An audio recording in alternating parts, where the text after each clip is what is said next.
So I've learned to do that. Oh, hello, how are you? Hello, how are you? And then, of course, sometimes you can do that too much. So then people say, why do you keep saying how are you to everybody? It's a lot of trial and error to get to being 37 and functioning.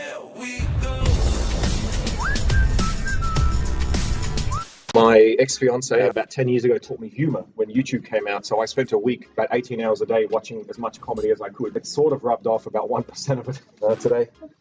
I've learned now about sarcasm, as you probably have noticed. What happened after the age of about 16, 17, after the acne wore off, was that I actually realized that I wasn't unattractive. And that was quite unusual as well, because the only 2 days that we had meetings with the girls' schools, even the girls were calling me loser. And so I thought, oh, wow, even the girls think that too. That's fantastic. Both species are in agreement.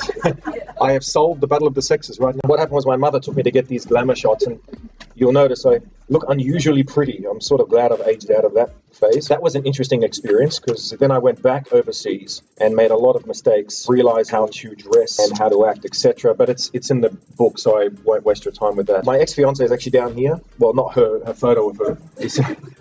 I keep her imprisoned in my paper. No.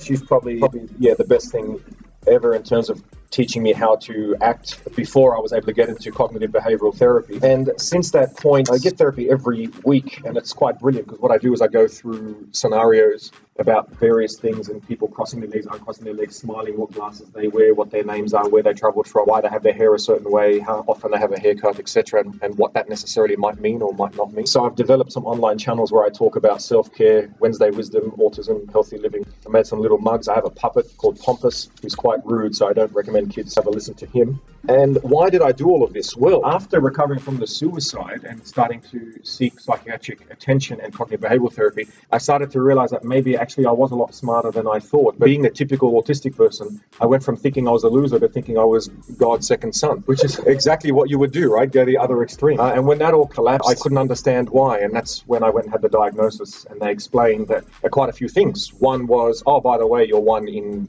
5 billion. I thought, great, thanks. Can it be the lottery?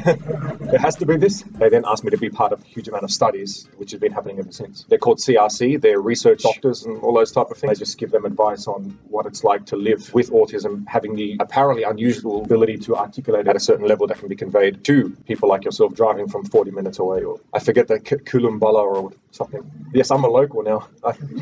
And I ended up writing the book. The book was written by 4 different people all mashed together. It can be a bit confusing. So then I decided to give an audio version of the book online, and I've done 4 episodes. But it's a much more detailed way to answer what it's like to live being normal when all of you are not normal. That's